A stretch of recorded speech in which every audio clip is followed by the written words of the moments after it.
You ask Tiger to solve. This deals with linear equations with one unknown. The final result is x equals -1/7.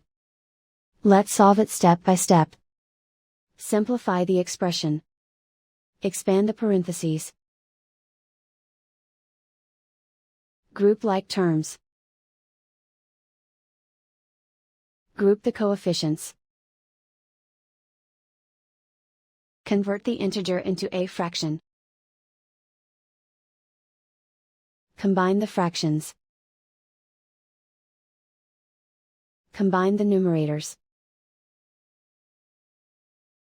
Swap sides.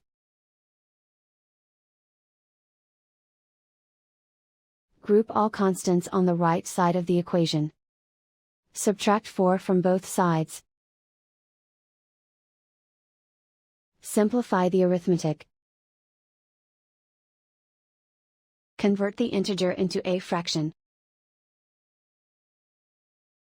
Combine the fractions.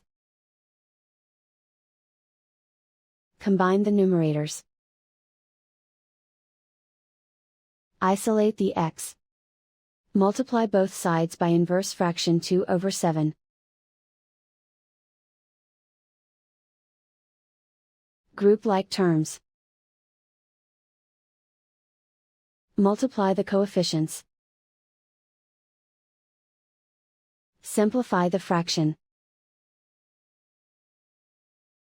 Multiply the fractions.